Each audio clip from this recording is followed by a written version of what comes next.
Reflection में आपका स्वागत है। आज की शाम एक बार फिर हम लोग प्रभु यीशु मसीह के दृष्टांतों के विषय में बात कर रहे हैं और कुछ हफ्तों से प्रभु के वचन में से हम लोग सीख रहे हैं कैसे परमेश्वर के राज्य की कुंजियां प्रभु यीशु मसीह ने अपने दृष्टांतों के द्वारा दी है और ये दृष्टांतों की समझ हमें परमेश्वर की आत्मा और परमेश्वर के ज्ञान के द्वारा प्रदान की जाती है। तो आइए हम लोग चलते हैं यूहन्ना रचित सुसमाचार उसका 10वां अध्याय पहली आयत से हम लोग पढ़ेंगे।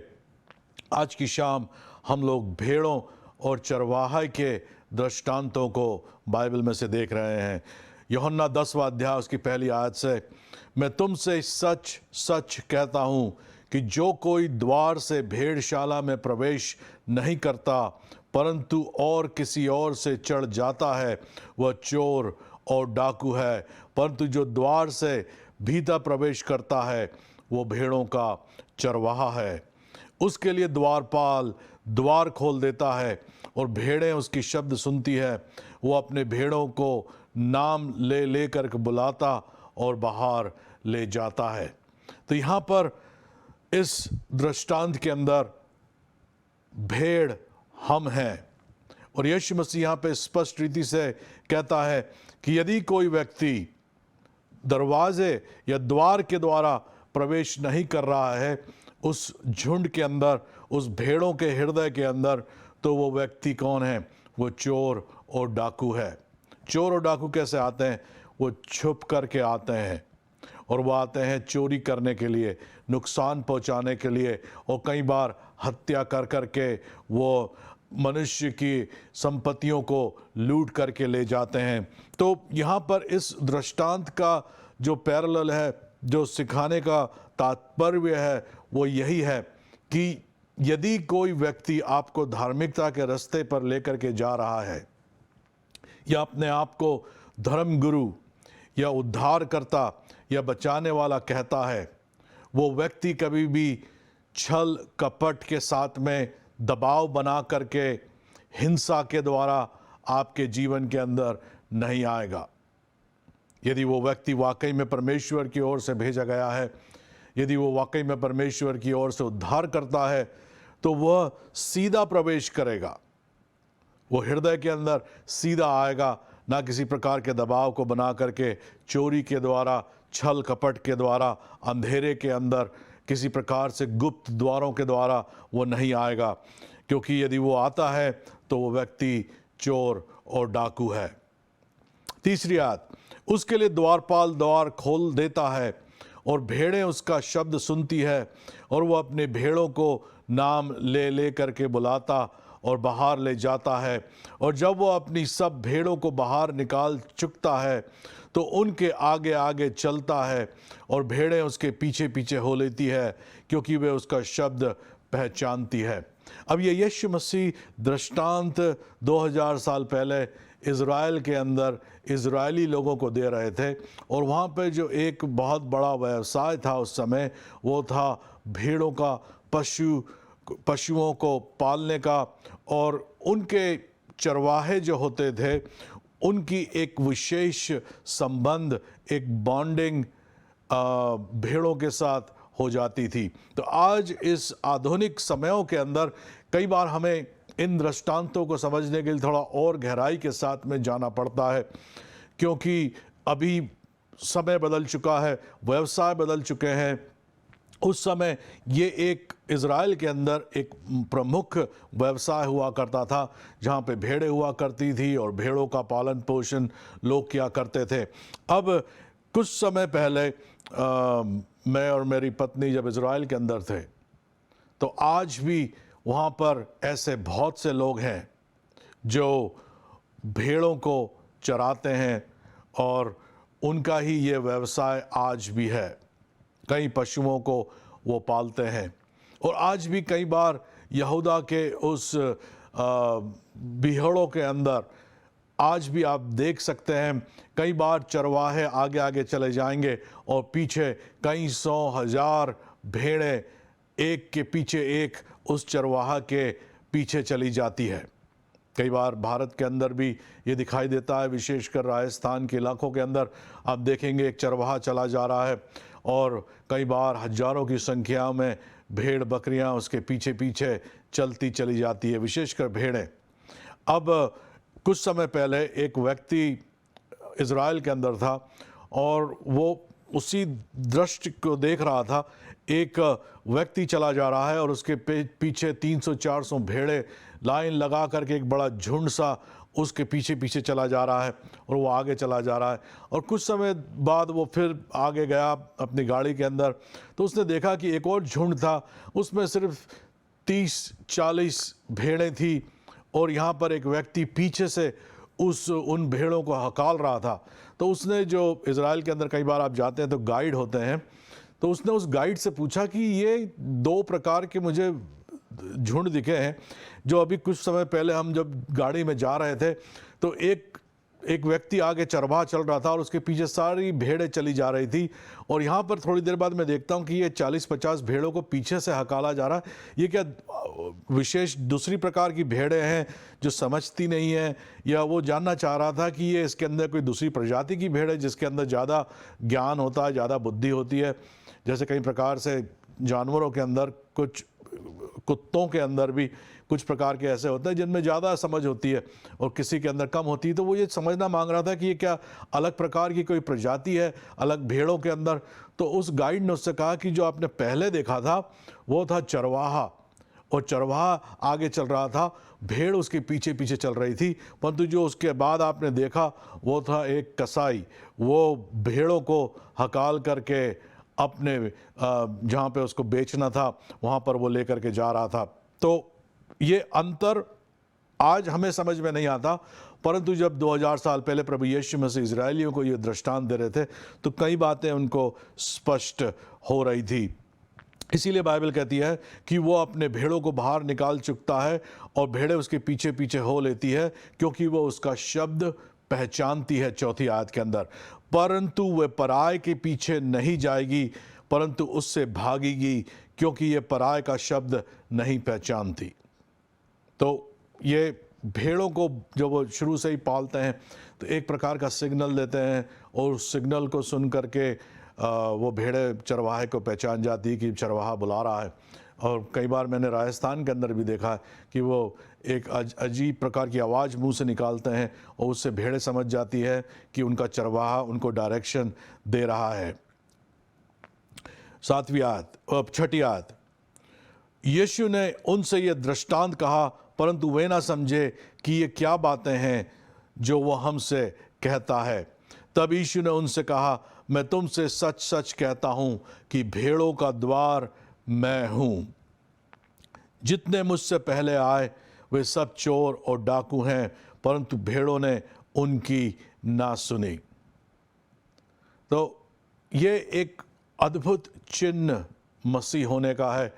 यदि आप यीशु मसीह की भेड़ हैं, यदि प्रभु यीशु मसीह आपका चरवाहा है, यदि प्रभु यीशु मसीह के द्वारा आप परमेश्वर के इस भेड़शाला के अंदर, जिसको कलीसिया कहा जाता है, उसके अंदर प्रवेश कर रहे हैं, और आप एक सच्चे प्रभु यीशु मसीह के अनुयायी हैं, और कल को कोई दूसरा व्यक्ति आपसे आके कहता है कि अरे हमें ये फलाना फलाना धर्मगुरु मिला है, आओ हम उसके पास चलें, तो आपके मन के अंदर अजीब सी एक फीलिंग आने लगेगी कि मुझे वहाँ पे नहीं जाना चाहिए।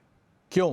क्योंकि यही प्रभु यीशु मसीह इस दृष्टांत के द्वारा समझा रहे हैं कि मुझसे पहले जो भी आए वो डाकू और चोर हैं, उनकी भेड़ों ने नहीं सुनी, क्योंकि वो सिर्फ प्रभु यीशु मसीह के गौशाला की, प्रभु यीशु मसीह के भेड़शाला की भेड़ें हैं। 9वीं आयत, द्वार मैं हूं, यदि कोई मेरे द्वारा भीतर प्रवेश करे तो उद्धार पाएगा और भीतर बाहर आया जाया करेगा और चारा पाएगा। तो प्रभु यीशु मसीह ने अपने वचन के अंदर यह भी कहा है कि मैं जीवन की रोटी हूं। तो ना सिर्फ वो हमें सुरक्षा देता है, जो प्रभु यीशु मसीह यहाँ पर दृष्टांत के द्वारा भेड़ों के विषय में समझा रहे हैं, तो जो भेड़शाला है, जहाँ का द्वार प्रभु यीशु मसीह है, वो उस द्वार के अंदर कौन प्रवेश कर रहा है, कैसे प्रवेश कर रहा है, उसकी रखवाली वो स्वयं करता है। और ना सिर्फ वो अपनी भेड़ों को आगे लेकर के चलता है, परंतु उसे बाहर लेकर के भी जाता है और उनके आत्मिक जीवन की भरपूरी वो प्रदान करता है। यहाँ पे वो कहता है वो आएगा, बाहर जाएगा और चारा पाएगा। 10वीं आयत, अब यहाँ पर ध्यान से सुनिए। चोर किसी और काम के लिए नहीं, परंतु केवल चोरी करने और घात करने और नष्ट करने आता है। मैं इसलिए आया कि वे जीवन पाएं और बहुतायत से पाएं। अब प्रभु यीशु मसीह इस दृष्टांत को देने के बाद सीधे उसके तत्व पे आकर के कहता है कि इस बात को समझो इस दृष्टांत के द्वारा कि जो मुझसे पहले आए वो चोर और डाकू थे, और वो इसलिए आए कि वो तुमसे चोरी करे, तुम्हें घात करे, तुम्हें नष्ट करे। और यहाँ पर वो शैतान की तुलना चोर से कर रहा है कि तुम्हारे जीवन के अंदर जितनी भी चीज़ें नष्ट हुई है, चोरी हुई है, जितनी भी चीज़ों के ऊपर तुम्हारे जीवन पे घात लगाई गई है, वो मेरी ओर से नहीं आई है, वो चोर की ओर से आई है। और चोर कौन है? चोर शैतान है। वो द्वार से प्रवेश नहीं करता है, वो किसी दूसरे दरवाजे से चढ़कर, दीवारों से चढ़ करके अंधेरे के अंदर छुप कर करके वो चोरी करने, नाश करने और घात करने के लिए आता है। मैं इसलिए आया कि वे जीवन पाएं और बहुतायत से पाएं। यदि आपके जीवन में संकट आई है, तकलीफें आई हैं, क्लेश आए हैं, बीमारियां आई हैं, आर्थिक संकट आया है, कैसी भी समस्या आपके जीवन में क्यों ना आई हो, इस बात का ध्यान आपको रखना है कि समस्याएं परमेश्वर ने आपके जीवन में नहीं भेजी है, ये समस्याएं आपके जीवन में शैतान लेकर के आया है। और यीशु मसीह यहाँ पे कहता है मैं इसलिए आया हूँ ताकि आप जीवन को प्राप्त करें और बहुतायत से जीवन को प्राप्त करें। 11वीं आयत, अच्छा चरवाहा मैं हूँ, अच्छा चरवाहा भेड़ों के लिए अपना प्राण देता है। यहाँ पर एक बार फिर प्रभु यीशु मसीह उसी भेड़ और चरवाहा के दृष्टांत में जाते हैं और वो कहता है कि तुम भेड़ हो, मैं तुम्हारा अगुवा हूँ, तुम मेरे पीछे चलोगे, और मैं एक अच्छा चरवाहा हूँ, और मैं वो व्यक्ति हूँ, मैं वो परमेश्वर की ओर से भेजा गया तुम्हारा अगुवा हूँ, तुम्हारा उद्धार करता हूँ, जो तुम्हारे लिए अपने जान देने के लिए तैयार है। मजदूर जो ना चरवाहा है और ना भेड़ों का मालिक है, भेड़ियों को आते हुए देख भेड़ों को छोड़ करके भाग जाता है, और भेड़िया उसे पकड़ता और तितर बितर कर देता है। वो इसलिए भाग जाता है कि वो मजदूर है, उसको भेड़ों की चिंता नहीं है। तो यहाँ पे फिर वो दृष्टांत के द्वारा प्रभु यीशु मसीह बोल रहे हैं कि यदि एक अटैक होता है, हमला होता है भेड़ों के ऊपर, एक भेड़िया जब वहाँ पर आता है, तो यदि वहाँ पे कोई मजदूर है तो वो सोचेगा कि अरे मुझे तो मजदूरी मिल रही है, मैं इससे लड़ूं क्यों, मैं अपनी जान को खतरे में क्यों दूं, एक भेड़ मारेगा। तो मजदूर जो किराए पे है वो क्या करेगा, वो छोड़ करके भाग जाएगा, उसको चिंता नहीं है। और आप इसकी तुलना आज के समय में भी देख सकते हैं। कई बार लोग अपने घर में जानवरों को पालते हैं और उससे बच्चों जैसा व्यवहार वो लोग करने लगते हैं, उनके लिए वो बच्चे जैसे हो जाते हैं। और कई बार दूसरा जानवर उसको अटैक करता है तो ये जो जानवर जिनने पाल रखा है उसके लिए वो अपनी जान देने के लिए तैयार हो जाते हैं, लड़ने लगते हैं। तो उसी की तुलना प्रभु यीशु मसीह यहाँ पे कर रहा है कि एक मजदूर जब हमला होगा तो वो छोड़ करके भाग जाएगा, परंतु अच्छा चरवाहा अपने भेड़ों के लिए प्राण देने के लिए तैयार है। 13वीं आयत, वो इसलिए भाग जाता है कि वो मजदूर है और उसको भेड़ों की चिंता नहीं। अच्छा चरवाहा मैं हूँ, जिस तरह पिता मुझे जानता है और मैं पिता को जानता हूँ, इसी रीति से मैं अपनी भेड़ों को जानता हूँ, और मेरी भेड़ें मुझे जानती है और मैं भेड़ों के लिए अपना प्राण देता हूँ। तो ये एक संबंध को भी इस दृष्टांत के द्वारा प्रभु यीशु मसीह समझा रहे हैं कि कैसा संबंध आपका है। ध्यान से सुनिए, पहली बार जब प्रभु यीशु मसीह दृष्टांत को, जब पहले हम लोग आयतों को पढ़ रहे थे, तो वहाँ पे लिखा हुआ था कि वो अपने भेड़ों को नाम लेके बुलाता है और उसकी आवाज़ को उसकी भेड़ें पहचानती है। और यहाँ पे फिर प्रभु यीशु मसीह कहता है, मैं अच्छा चरवाहा हूँ और मैं अपनी भेड़ों को जानता हूँ जैसे मैं अपने पिता को जानता हूँ, और मेरी भेड़ें मेरी आवाज़ को पहचानती है। तो ये एक गहरा संबंध है। अगर आज की शाम आपको किसी बात का हियाव चाहिए और विश्वास चाहिए, दृढ़ता चाहिए, तो उस हियाव के अंदर रहो कि परमेश्वर आपकी हर ज़रूरतों को जानता है। आपको आपके नाम से परमेश्वर जानता है। कई बार हम लोग संसार के अंदर बड़े अगुवे होते हैं, और कई बार राजनीतिक पार्टी के बड़े नेता होते हैं, प्रधानमंत्री, राष्ट्रपति, मुख्यमंत्री, गवर्नर्स, ये बड़े बड़े लोग होते हैं। और कई बार जब वो आपको आपके नाम से जानते हैं तो कई बार हमें बड़ा गर्व महसूस होता है। और यदि आपका बड़े ही व्यक्तिगत संबंध है तो किसी को कोई ज़रूरत होती है तो आप बोलते हैं उसको जाके मेरा नाम ले लेना कि मुझे इस व्यक्ति ने भेजा है, तो वो पहचान जाएगा। और वो व्यक्ति जाता है और बोलता है कि मुझे इस व्यक्ति ने भेजा है, और वो अगुआ बोलता है, अरे अरे अच्छा, उनको तो मैं बहुत समय से जानता हूँ, वो तो बड़े मेरे मित्र हैं। और ये तो वो संबंध को एक दर्शाता है। उसी प्रकार से बाइबल में लिखा हुआ है कि परमेश्वर आपके और मेरे नाम को जानता है, हम उसकी संतान हैं। परंतु कई बार हम लोग इस सत्य को इतनी गहराई से नहीं लेते हैं। यदि हम इस सत्य को अपनी इतनी गहराई से लेंगे तो आपका विश्वास का जीवन, आपके प्रार्थना का जीवन, आपकी स्तुति आराधना का जीवन, जिस प्रकार से आप इस संसार में जी रहे हैं, वो सारा एटीट्यूड, वो व्यवहार आपका पूरी तरीके से बदल जाएगा। तो इस बात को जानो, प्रभु यीशु मसीह आपके नाम को, आपके नाम से वो जानता है। आप कौन हैं, कब आपने प्रभु यीशु मसीह पे विश्वास किया, आपकी परीक्षाओं को वो जानता है, आपके स्ट्रगल्स को जानता है, आपके दुखों को वो जानता है, और उसकी करुणा और उसकी दया आपके ऊपर है। और वो आपसे कहता है, मैं इसलिए आया कि तुम जीवन को प्राप्त करो और बहुतायत के जीवन को प्राप्त करो। मैं चोर नहीं हूँ, मैं डाकू नहीं हूँ, मैं घात करने के लिए नहीं आया हूँ, मैं चोरी करने के लिए नहीं आया हूँ, मैं नष्ट करने के लिए नहीं आया हूँ। मैं तुम्हारा चरवाहा हूँ, मैंने अपनी जान तुम्हारे लिए दी है, तुम मेरी भेड़ हो। इतना अद्भुत रिश्ता, इतना अद्भुत संबंध हमारा प्रभु यीशु मसीह के साथ है। 15वीं आयत, इसी तरह मैं अपनी भेड़ को जानता हूँ और मेरी भेड़ें मुझे जानती है, और मैं भेड़ों के लिए अपना प्राण देता हूँ। और मेरी और भी भेड़ें हैं जो इस भेड़शाला में नहीं, मुझे उनको भी लाना अवश्य है।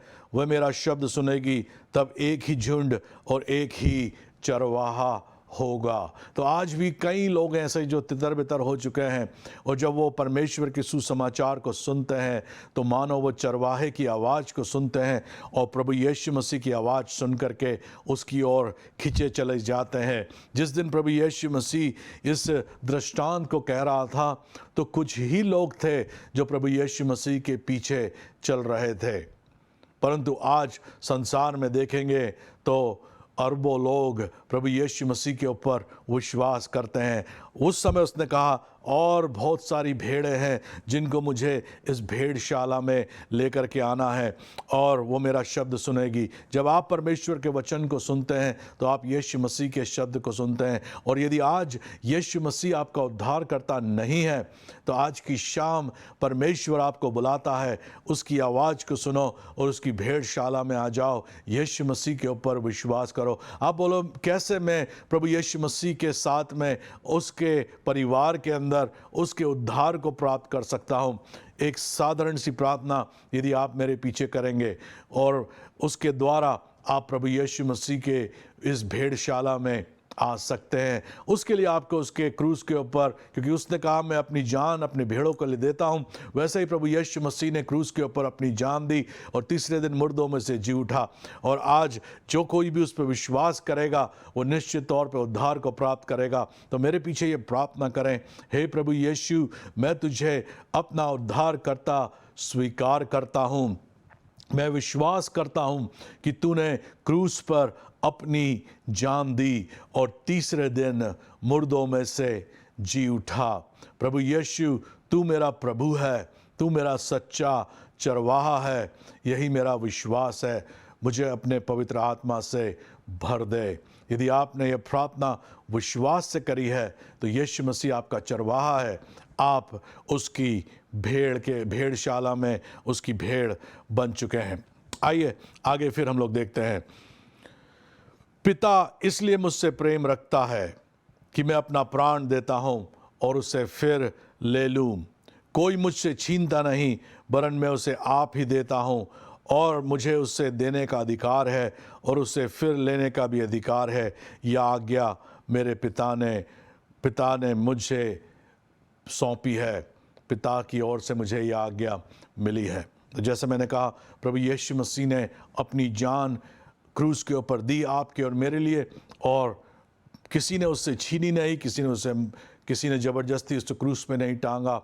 उसने स्वयं अपनी इच्छा के द्वारा क्रूस के ऊपर अपनी जान दी और तीसरे दिन मुर्दों में से जी उठा। अब चलते हैं जल्दी से मत्ती रचित सुसमाचार, उसका 31वां अध्याय, माफ़ कीजिएगा, मत्ती उसका 25वां अध्याय 31 से लेकर के 46 तक। जब मनुष्य का पुत्र अपनी महिमा में आएगा और सब स्वर्गदूत उसके साथ आएंगे, तो वो अपनी महिमा के सिंहासन पर विराजमान होगा और सब जाति उसके सामने इकट्ठा की जाएगी।